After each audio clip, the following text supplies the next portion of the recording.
Our next speaker is in his third season as the head football coach at Catholic High, and he has the unbeaten Bears in the Division I state championship game Friday night against Archbishop Rummel at Yulman Stadium. He serves as an assistant coach at Catholic back from 2007 to 09, and then came back in 2014 as offensive coordinator and ascended to the head coaching position when the legendary Dale Weiner decided he was going to hang him up. He also spent 2 years as a head coach at St. Stanislaus and attended Holy Cross School right here in New Orleans. He's happy to be home at least for a few minutes anyway. Please give a warm welcome to Coach Gabe Fertitta of Catholic High. Gabe?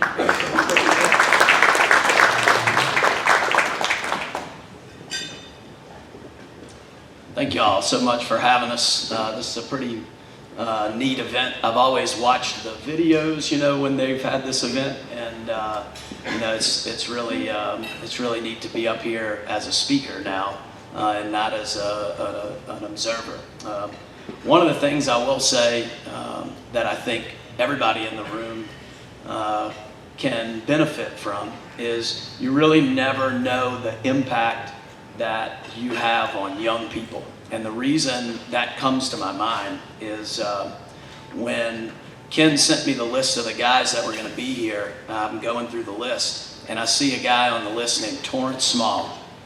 And instantly, my mind went back to, I was a high school football player, and some friends of mine had an in with this guy named Tom Shaw. And at the time, Tom Shaw, I believe, was the strength coach for the New Orleans Saints. And during the summertime at Bertolino Playground, there was one of the times Eli Manning was there with us. He and I were in the same high school graduating class, him at Newman, and I was at Holy Cross. And a few other younger, high school players, we would go to Bertolino, and we would train with these guys with Tom Shaw. And I remember Torrance being one of those guys every time we went. And we went this one particular summer over and over again. And I was particularly struck by Torrance's work ethic and the way that he would coach. He coached me when I was out there running around. He coached the other Saints players that were out there running around. And I specifically remember watching how he interacted. And of course, as a kid in New Orleans, I knew who Torrance Small was. Everybody knew who that receiver was for the New Orleans Saints. And then when I got to meet him in person and watch how he interacted with people, it really struck me that he took time to coach people and do all of that. But here's the thing I remember the most about that. And Torrance, I don't know if you remember this or not, but after every session, at the end of every session, we would all come together, get on a knee, and Torrance or one of the other guys would lead us in prayer before we left Bertolino. And growing up Catholic and in the Catholic Church, I only was exposed to one way to pray, and that was the sign of the cross, and we're going to say the Hail Mary or the Our Father. And then I got this guy from the New Orleans Saints who I looked up to both literally and figuratively, and is praying and talking to God in a way that I really had never even been exposed to. And to this day, I remember that. It had a big impact on me. And just seeing Torrance here and bringing up all those memories, I wanted to make sure everybody here knew too that he probably doesn't remember me being out there ever, but that stuck with me. Yeah, you probably remember Eli being out there. He broke my finger one day out there. I had to get it casted and everything because he threw so hard. But you probably don't know the impact that you have on those young people, whoever they are, that are around you. And the things that they remember it's amazing, because as adults, we don't think that was a big deal. And then the kids come back and say, man, you remember when this or that happened, and they remember those things. So I just thought I would tell that story with Torrance being here because it really struck me when I saw his name on the list. I'm really fortunate to be the head coach at Catholic. It's a wonderful institution, one that when you leave, which I've had the experience of leaving Catholic and then coming back, it's a place you always miss being. So everybody who leaves, they always look back fondly on their time being at Catholic High. And so I'm really blessed to be the head coach there and follow in the footsteps of a guy, Dale Weiner, who's really like my football father. And I learned a whole heck of a lot from him in my time as an assistant coach.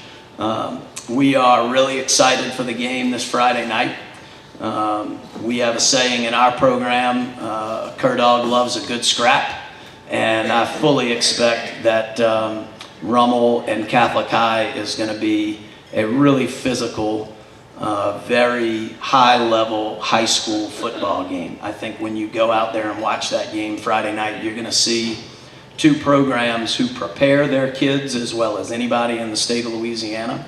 You're going to see kids that love playing high school football, and you're going to see that football played at a really, really high level.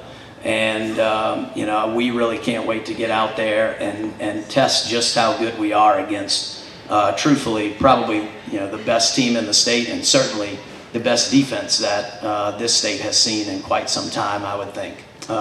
And certainly a pleasure to be coaching on the other sideline from Nick Monica, who I've known for a really long time and have a ton of respect for.